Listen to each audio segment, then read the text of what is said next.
സഹോദരരെ, വിശുദ്ധ പൗലോസ് ശ്ലീഹ തെസ്സലോനിക്കക്കാർക്ക് എഴുതിയ 1-ാം ലേഖനം 3-ാം അധ്യായം 6 മുതൽ 13 വരെയുള്ള തിരുവചനങ്ങൾ.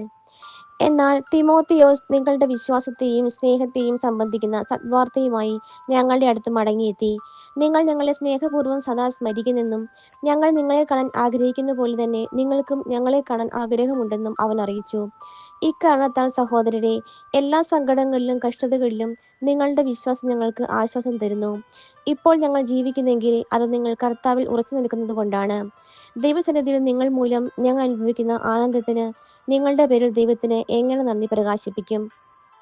നിങ്ങളെ മുഖാഭിമുഖം കാണുന്നതിനും നിങ്ങളുടെ വിശ്വാസത്തിന്റെ കുറവ് നികത്തുന്നതിനും വേണ്ടി ഞങ്ങൾ രാപ്പകൽ തീക്ഷ്ണതയോടെ പ്രാർത്ഥിക്കുന്നുണ്ട്. നമ്മുടെ പിതാവായ ദൈവം തന്നെയും നമ്മുടെ കർത്താവായ യേശുവും നിങ്ങളുടെ അടുത്തേക്ക് ഞങ്ങളെ നയിക്കട്ടെ. ഞങ്ങൾക്ക് നിങ്ങളോടുള്ള സ്നേഹം പോലെ നിങ്ങൾക്ക് തമ്മിലും മറ്റെല്ലാവരോടും ഉള്ള സ്നേഹം വളർന്ന് സമൃദ്ധമാകാൻ കർത്താവ് ഇടവരുത്തട്ടെ. നമ്മുടെ കർത്താവായ യേശു ക്രിസ്തു തൻ്റെ വിശുദ്ധരോട് കൂടെ വരുമ്പോൾ നിങ്ങളുടെ ഹൃദയങ്ങൾ നിഷ്കളങ്കമായി നമ്മുടെ പിതാവായ ദൈവത്തിന് മുമ്പിൽ വിശുദ്ധിയിൽ ഉറപ്പിക്കുകയും ചെയ്യട്ടെ. നമ്മുടെ കർത്താവായ മിശിഹായ്ക്ക് സ്തുതി.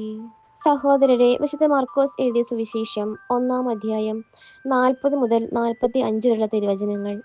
ഒരു കുഷ്ഠരോഗി അവന്റെ അടുത്തെത്തി മുട്ടുകുത്തി അപേക്ഷിച്ചു, അങ്ങയ്ക്ക് മനസ്സുണ്ടെങ്കിൽ എന്നെ ശുദ്ധനാക്കാൻ കഴിയും. അവൻ കരുണ തോന്നി കൈനീട്ടി അവനെ സ്പർശിച്ചുകൊണ്ട് പറഞ്ഞു, എനിക്ക് മനസ്സുണ്ട്, നിനക്ക് ശുദ്ധിയുണ്ടാകട്ടെ. തലക്ഷണം കുഷ്ഠം മാറി അവന് ശുദ്ധി വന്നു. യേശു അവനെ കർശനമായി താക്കീത് ചെയ്ത് പറഞ്ഞയച്ചു, നീ ഇതേപ്പറ്റി ആരോടും ഒന്നും സംസാരിക്കരുത്. എന്നാൽ പോയി പുരോഹിതന് നിന്നെ തന്നെ കാണിച്ചു കൊടുക്കുക.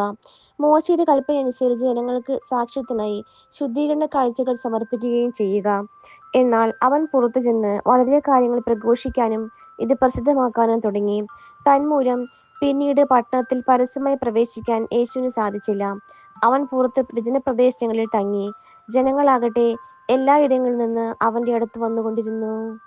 നമ്മുടെ കർത്താവായ മിശിഹായ്ക്ക് സ്തുതി.